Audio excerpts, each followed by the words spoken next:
মুহূর্তে সবথেকে বড় খবর বারংবার আমি দেখাই হারবা বিধানসভা কেন্দ্রে। হারবা বিধানসভা কেন্দ্রে খবরের শিরোনাম থাকে। আর 2026-এ বিধানসভা ভোট, তার আগে হারবা বিধানসভা কেন্দ্রের উত্তাপ হয়ে উঠেছে।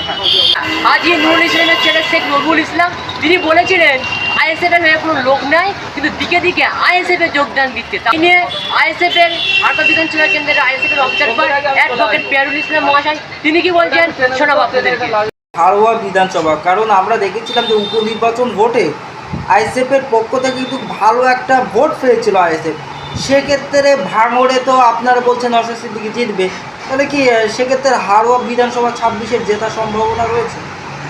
অবশ্যই হারোয়া বিধানসভা 2026-এ জিতবে। আপনারা জানেন উপনির্বাচনে তারা এই টিএমসি পার্টি কীভাবে ভোট লুট করেছে। বারাসাত 2 নম্বর যে 5টা পঞ্চায়েত আছে হারোয়া বিধানসভার ভিতরে, সেখানে আমাদের কোনো এজেন্ট বসতে দেওয়া হয়নি। তাদেরকে বিভিন্নভাবে ভোটের আগের দিন তুলে নিয়ে যাওয়া হয়েছে, মারধর করা হয়েছে, বিভিন্নভাবে হুমকি দেওয়া হয়েছে এবং হারোয়াতেও বিভিন্ন জায়গায় এজেন্টকে তুলে দেওয়া হয়েছে, সারাদিন বসতে দেওয়া হয়নি। কিছু কিছু জায়গায় আমরা এজেন্ট দিতে পেরেছি, যেখানে যেখানে আমরা এজেন্ট দিতে পেরেছি ভালো ফল হয়েছে। সেখানে মানুষ চাইছে আমরা যাতে সঠিকভাবে এজেন্ট দিয়ে আমরা ভোটটা করাতে পারি। মানুষ চাইছে যে আইএসএফে ভোট দিতে, তার ভোট করানোর ব্যবস্থা আমাদের করতে হবে, আমাদের দায়িত্ব। আর আমি আপনাদেরকে কথা দিচ্ছি 2026-এ আমরা টিএমসি চোখে চোখ রেখে আমরা লড়াই করব এবং প্রত্যেক বুথে এজেন্ট দেবো। এজেন্ট দিয়ে মানুষ আমাদেরকে ভোট দিয়ে বিপুল ভোটে জয়যুক্ত করবে। মানুষ আমাদের পাশেই আছে। এই যে আমরা দেখেছিলাম যে উপনির্বাচন ভোটের আগে হাজী নুরুল ইসলামের ছেলের নামে যে রবিউল ইসলাম, তার নামে একাধিক এলাকাতে কিন্তু পোস্টার করেছিল। সেক্ষেত্রে তাহলে কিভাবে হাজী নুরুল ইসলামের ছেলে কিভাবে উপনির্বাচন ভোটে জিতলো, এটাও কিন্তু একাধিক সাধারণ মানুষের প্রশ্ন তুলছে। যার নামে এলাকায় পোস্টার করেছিল, বহিরাগত বলেছিল, এবং সে জিতলো কিভাবে উপনির্বাচন? উপনির্বাচনে কী হয় সেটা আপনারা ভালোভাবে জানেন।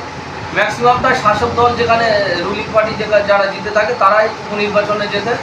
তাও আমরা বিরোধী হিসেবে আমরা যথেষ্ট এখানে আমরা চেষ্টা করেছি। আমরা এখানে সেকেন্ড পজিশন আছি, কিন্তু তারা ভোট করতে দেয়নি। এবং হাজী নুরুল ইসলামের ছেলে তিনি ভোটে জেতার পরে হারোয়া নিয়ে কী করেছে সেটা হারোয়াবাসীও জানে।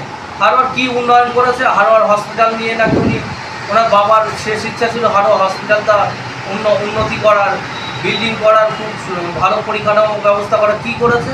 যেমন ছিল তেমনই আছে। হারোয়ার দেখেন আপনারা হারোয়া ব্রিজটার অবস্থা। হারোয়া ব্রিজের উপরে জোর করে পাইপলাইন বসানো হচ্ছে, যেখানে হারোয়া ব্রিজের আমি যতটা জানি যে আমার চেম্বারের সামনে দিয়েই ব্রিজের তলায় জলের তলা দিয়ে, নদীর তলা দিয়ে পাইপলাইন নিয়ে যাওয়ার ব্যবস্থা হয়েছিল, কিন্তু সেটা না করে তারা বেআইনিভাবে ব্রিজের উপর দিয়ে তারা পাইপলাইন নিয়ে যাচ্ছে, যাতে ফুটপাথগুলো আটকানো যায়। মানুষের অসুবিধা হচ্ছে। তারা কি উন্নয়ন করেছে সেটা মানুষই বলে দেবে 2026-এ।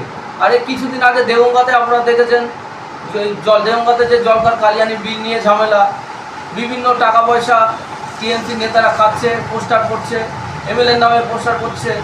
এরা নিজেরাই কনফিউজ, নিজেরা কী করতে চাইছে নিজেদের ভেতরেই মিল নেই। এরা নিজেরা কি করবে সেটাই ভাবার বিষয়। তাই মানুষ চাইছে 2026-এ আইএসএফকে বিপুল ভোটে জয়যুক্ত করতে। শুধু আমাদেরকে সাথ দিতে হবে, তারা যাতে সঠিকভাবে ভোটটা দিতে পারে আমরা সেই ব্যবস্থা করব, আমরা আশা করছি। ভোটের আগে সাংগঠনিক কাজ প্রচার কেমন চলছে বা মানুষের সাড়া এখন থেকে কেমন পাচ্ছেন? অবশ্যই সাংগঠনিক কাজ ভালোভাবে চলছে। প্রত্যেক বুথে আমরা চেষ্টা করছি প্রত্যেক বুথে সঠিকভাবে সংগঠনগুলো রেডি করার। বুথ ওয়াইজ সংগঠনগুলো রেডি হলে আমরা আশা করি আমরা 26-এ জিতবো। এবং প্রত্যেক অঞ্চলগুলো আমরা পুনর্গঠন করছি। অঞ্চলগুলো ম্যাক্সিমাম অঞ্চল পুনর্গঠন হয়ে গেছে। আমরা 26-এ লড়াই দেওয়ার জন্য চোখে চোখ রেখে